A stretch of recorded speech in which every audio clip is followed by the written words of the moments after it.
जब मैं जियो पॉलिटिक्स देखता हूं तो और भी ज्यादा हैरान हो जाता हूं। आज मैं चाइना के एक वरिष्ठ पदाधिकारी का बयान सुन रहा था, तो उनको मैं ये कहते हुए सुनता हूं, देखता हूं कि वो ये कह रहे थे कि ताइवान को तो हम लेकर के रहेंगे और ताइवान के बीच में अगर कोई भी आएगा, यानी कि उनका इशारा केवल और केवल अमेरिका की तरफ था। वॉशिंगटन का नाम भी लिया उन्होंने कहा कि अगर कोई भी इस बीच में आएगा तो वो इसको वार समझेगा और वो अपनी पूरी सैन्य शक्ति और अपनी पूरी एटॉमिक एनर्जी की जो पावर है वो उसके अगेंस्ट में उपयोग कर सकता है।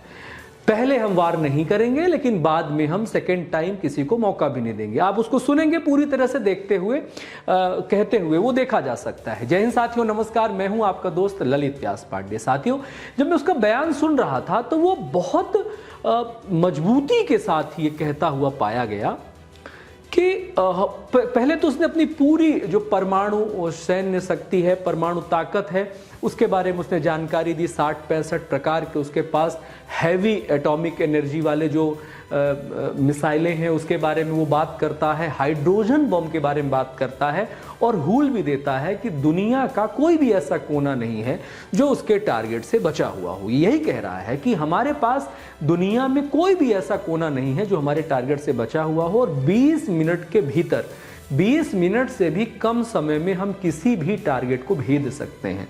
हाइड्रोजन बम कितने देशों में है, कितने देशों के पास है? हाइड्रोजन बम सिर्फ और सिर्फ हमारे पास है, और इस हाइड्रोजन बम का प्रभाव इतना है कि इसका कोई भी एंटीसेप्टिक इलाज नहीं है, एंटीडोर नहीं है, इसको रोका नहीं जा सकता। यानी दुनिया एक ट्रिगर की तबाही पर रुकी हुई है।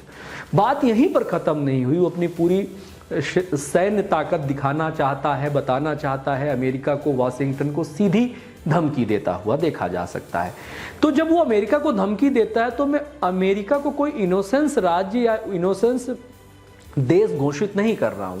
अमेरिका भी तो यही करता है, जहां मन होता है अपने शर्तों के हिसाब से बमबारी करता है, अपने शर्तों के हिसाब से वो बाकी चीजें मेंटेन करता है। तो वो एक पावर का जो संतुलन बना के चलना चाह रहा है, पावर सेंटर बनना चाह रहा है, वो चाइना देखा जाता है। इसी बीच में रूसी राष्ट्रपति पुतिन का भी बयान आता है कि वो ताइवान के पक्ष में चाइना के साथ खड़े, कदम से कदम मिलाने की बात कहते हुए देखे जा सकते हैं। वाशिंगटन को दोनों मिलकर के सीधी धमकी देते, यानी कि अगर मान के चलिए कि इन दो बड़े देशों में अगर युद्ध होता है तो रूस चाइना के पोल में जाएगा। रूस चाइना के पोल में जाएगा तो मैं अपनी स्थिति देख रहा था कि भारत कहां पर जाएगा। तो मैं जितना कुछ अभी तक मैं ऑब्जर्व कर पाया हूं कि एकमात्र अगर कोई प्रत्यक्ष या अप्रत्यक्ष हमारा दोस्त है इस वार की स्थिति में तो वो रूस है। लेकिन जब हम पाकिस्तान से लड़ रहे थे तो प्रत्यक्ष रूप से रूस भी सामने नहीं आया था। अप्रत्यक्ष रूप से जो भी उसने हमें साधन दिए, जो भी हमसे ट्रेड किया,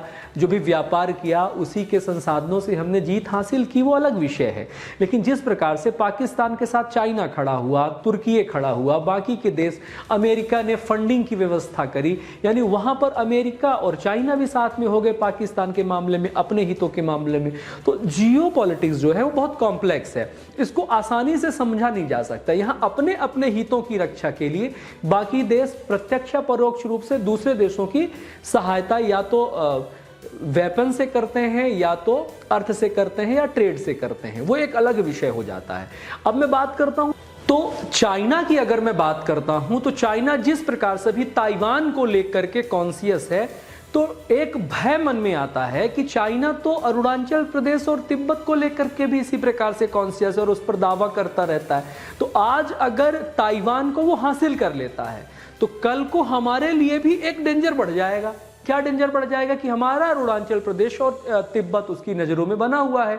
अभी भी वो अपने नक्शे में अरुणाचल प्रदेश और तिब्बत को अपना राज्य मानता है, अपना हिस्सा मानता है, अपनी टेरिटरी मानता है। तो यहाँ पर आकर के आखिर ये जो हड़प नीति है वो कहाँ पर जाकर के रुकने वाली है, और यहाँ पर मेरी सहायता यानी भारत की सहायता कौन करने वाला है। तो पूरी की पूरी जो जियो पॉलिटिक्स है वो जियो पॉलिटिक्स पूरा पावर सेंटर पर टिका हुआ है। सबकी अपनी बाहुबल, अपनी बाहु क्षमताएं हैं, सबकी परमाणु क्षमताएं, सभी परमाणु संपन्न देश हैं। हर देश कोई चोरी छुप करके, कोई एक दूसरे से कोलैबोरेट करके अपनी अपनी परमाणु परीक्षणों में लगा हुआ है। और ऐसे ऐसे देशों के पास भी परमाणु ताकतें आ गई हैं कि जो देश किसी भी प्रकार से संवेदनशील नहीं है, केवल और केवल वो रेड राडार पे रहता है हमेशा। दूसरी बात ये भी है, मैं देखता हूं कि द्वितीय विश्व युद्ध जब सेकेंड वर्ल्ड वॉर खत्म हुआ था तो उसका जो मेन लक्ष्य था खत्म होने के बाद जो समझौते हुए थे वो यही समझौते हुए थे कि सभी को अपने जो एटॉमिक शस्त्र हैं उनको समाप्त करने होंगे, जिससे इस दुनिया को पीसफुल बनाया जा सके। तो दुनिया को पीसफुल बनाने के लिए जो पावर्स कलेक्ट किए जा रहे हैं, ये पावर्स किसी का भी सनक आई अगर मान के चलिए, जैसे कोरिया की बात करते हैं तो कोरिया भी कभी ऐसे दिन दहाड़े तो हूल नहीं ही देता है ना किसी को धमकी देता है। और ये बात तो यहां तक आ गई, सीधे वाशिंगटन को धमकी देना, वाशिंगटन का नाम लेकर के धमकी देना, अपने आप में ये बहुत बड़े लेवल की बात थी।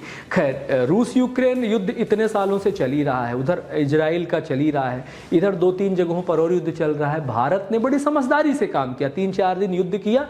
अब आप जीत हार की समीक्षा करते रहिए, लेकिन भारत ने समय रहते अपनी सारी चीज़ें कंट्रोल में कर ली और इकोनॉमी कंट्रोल में कर ली, सारी चीज़ें बहुत सुचारू रूप से चल रहा है, बहुत ज़्यादा अस्थिरता नहीं है।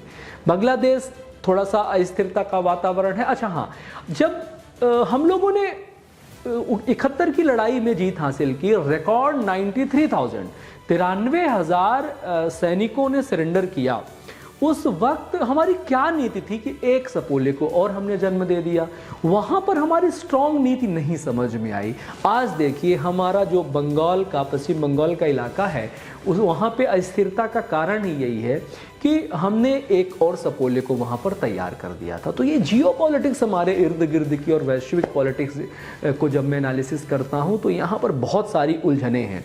इसको क्लेरिफाई कैसे किया जाए, आपकी क्या राय है, आप क्या सोचते हो इन तमाम विषयों के बारे में, कमेंट बॉक्स में ज़रूर आप लोगों को बताना है। और क्या विमर्श होना चाहिए और किन मुद्दों पर हम लोग चर्चा कर सकते हैं, आपके तर्क क्या हैं, आपके बिंदु क्या हैं, कमेंट बॉक्स में आप लोग बताते रहिए, सुझाव देते रहिए, तो जिससे हम लोग कुछ ऐसी भी बातें कर पाएं जो एक नैरेटिव का शिकार हो गई हैं। हम लोग नैरेटिव से हट के भी कुछ बातें करना चाहते हैं। तो आइए बढ़ते हैं। जय हिंद, जय भारत, वंदे मातरम। ख्याल रखिए अपना।